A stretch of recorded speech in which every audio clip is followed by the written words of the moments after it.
할렐루야. 주님의 크신 은총이 말씀의 삶을 참여하시는 모든 분들에게 함께 하시기를 간절히 소망합니다. 지난 한 주간도 평안하셨으리라고 믿습니다.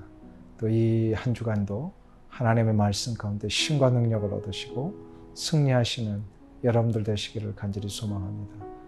오늘 함께 나누실 말씀은 지혜자의 축복이라는 제목인데요.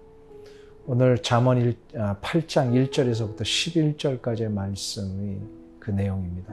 우리 함께 잠언서 8장 1절부터 11절까지를 저와 함께 봉독하겠습니다. 지혜가 부르지 아니하느냐, 명철이 소리를 높이지 아니하느냐, 그가 길가의 높은 곳과 내거리에 서며 성문격과 문어기와 여러 출입하는 문에서 불러 이르되, 사람들아 내가 너희를 부르며 내가 인자들에게 소리를 높이노라. 어리석은 자들아 너희는 명철할지니라. 미련한 자들아 너희는 마음이 밝을지니라. 너희는 들을지어다. 내가 가장 선한 것을 말하리라. 내 입술을 열어 정직을 내리라. 내 입은 진리를 말하며 내 입술은 악을 미워하느니라. 내 입의 말은 다 의로운 즉 그 가운데에 굽은 것과 패역한 것이 없나니 이는 다 총명 있는 자가 밝히 아는 바요, 지식 얻는 자가 정직하게 여기는 바니라. 너희가 은을 받지 말고 나의 훈계를 받으며 정금보다 지식을 얻으라. 대저 지혜는 진주보다 나음으로 원하는 모든 것을 이에 비교할 수 없음이니라. 아멘. 잠언서에서는 한번 말씀드린 적이 있는 것 같습니다만 지혜를 의인화시켜서 표현하는 경우를 종종 보게 됩니다. 그 대표적인 예가 오늘 읽은 잠언 8장에 나오게 되는데요. 1절에서 보면 지혜가 부르지 아니하느냐, 또 4절에서 사람들아 내가 너희를 부르며, 혹은 지혜가 부른다, 내가, 이와 같은 모든 표현들을 보면은요, 지혜를 의인화시킨 이 경우의 대표적인 예입니다. 이렇게 의인화시키는 이유는 지혜가 단순히 인간의 지식이나 이해를 넘어서는 영적인 차원의 것이기 때문에 그렇습니다. 지혜는 세상이 줄 수 없는 놀라운 영적인 축복들이 있습니다. 그것이 무엇인지를 오늘 본문은 몇 가지로 나눠서 가르쳐 주는데요. 첫 번째로, 지혜를 소유한 자는 모든 상황 속에서 하나님을 발견하게 된다라는 말씀을 합니다. 2절과 3절을 한번 볼까요? 그가 길가의 높은 곳과 내거리에 서며 성문격과 문어기와 여러 출입하는 문에서 불러 이르되, 사람들아 내가 너희를 부르며 내가 인자들에게 소리를 높이노라. 길가의 높은 곳, 내거리, 성문격, 문어기, 출입하는 문이라고 하는 이런 단어들은 한마디로 우리 삶의 모든 현장을 가리키는 말입니다. 이런 모든 현장에서 지혜는 우리에게 말을 한다는 겁니다. 소리를 바란다, 말을 한다. 무엇을 말하고 무슨 소리를 바라는 것일까요? 바로 하나님이 누구이신지를 가르쳐 준다는 것입니다.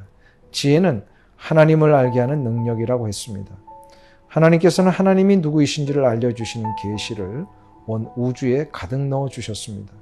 이것을 우리는 일반 계시 혹은 자연 계시라고 부릅니다. 어리석은 인간은 하나님을 알아보지 못하였습니다. 왜 그런지 아십니까? 지혜가 없었기 때문입니다. 그래서 지혜가 있는 자는 하나님을 알아보게 되어 있어요. 지혜가 있는 것이 복이며, 이 복은 하나님이 사랑하시는 자에게만 허락하시는 은혜입니다. 이 지혜를 소유했던 다윗은 시편 19편 1절부터 4절에서 이렇게 말씀합니다. 하늘이 하나님의 영광을 선포하고 궁창이 그의 손으로 하신 일을 나타내는도다. 날은 날에게 말하고 밤은 밤에게 지식을 전하니 언어도 없고 말씀도 없으며 들리는 소리도 없으나 그의 소리가 온 땅에 통하고 그의 말씀이 세상 끝까지 이르도다. 하나님이 해를 위하여 하늘에 장막을 베푸셨도다. 똑같은 하늘을 보아도 다윗은 하늘이 하나님의 영광을 선포하고 궁창이 하나님을 창조하심을 나타내는 것으로 보았습니다. 지혜가 있으면 하늘을 보아도 땅을 보아도 산과 바다를 보아도 하나님의 놀라우신 창조의 솜씨를 보게 됩니다. 그래서 찬송가 79장은 바로 이 지혜를 가진 자만이 부를 수 있습니다. 주 하나님 지으신 모든 세계 내 마음속에 그리워볼 때 하늘의 별 울려 퍼지는 내 성 주님의 권능 우주에 찾네. 주님의 높고 위대하심을 내 영혼이 찬양하네. 주님의 높고 위대하심을 내 영혼이 찬양하네. 이 지혜가 우리 모두에게 간직되기를 원합니다. 사랑하는 우리 모든 말씀의 삶 참여자 여러분들, 이 지혜를 소유하셨어요. 세상의 만물을 보면서 하나님을 경험하시기를 바랍니다. 들의 백합화를 보면서 우리를 입히시는 하나님을 믿으시기를 바랍니다. 공중에 나는 새를 보면서 우리를 먹이시는 하나님의 간섭과 섭리를 경험하시기를 축원합니다. 그럼 두 번째로 지혜 있는 자에게는 어떠한 축복이 주어지느냐? 선과 악을 구별하게 됩니다. 6절과 7절을 보시면 너희는 들을지어다 내가 가장 선한 것을 말하리라. 내 입술을 열어 정직을 내리라.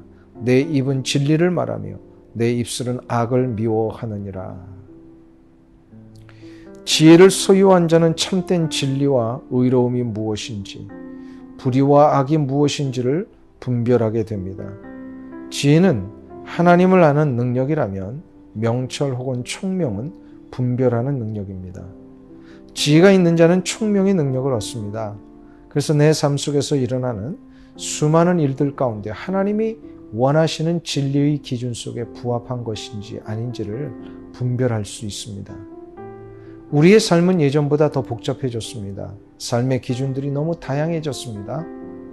이 때문에 지혜와 총명을 얻지 못하면 그동안 옳다고 생각해왔던 부분들이 흔들리게 됩니다. 하나님이 분명하게 죄라고 규정하신 것을 이상하게 해석해서 죄가 아니라고 생각하는 일이 일어나기도 합니다. 하나님이 결코 손을 담그지 말라고 하신 것에 대하여 이상하게 생각해서 적당하게 타협하는 일들이 일어나기도 합니다. 그러나 분명하게 죄는 죄라고 말할 수 있어야 합니다. 지금이 어떤 시대인데 동성연애를 죄라고 하십니까? 라고 반문할 사람이 있는지 모르겠습니다. 지금이 어느 시대인데 주의를 지키라고 하면서 11조를 하라고 하십니까? 이렇게 반발하시는 분들이 있을지 모르겠습니다. 그러나 분명한 것은 동성연애, 낙태는 죄라는 것을 성경은 분명히 말씀합니다. 창조의 질서를 무너뜨리는 것, 하나님의 권한인 생명의 손을 대는 것은 분명히 죄입니다. 주의를 범하고 11조를 부정하는 것은 죄입니다. 이것에 대하여 분명한 기준을 갖지 못하면 우리는 세상에 대하여 거룩의 능력을 발휘할 수 없습니다.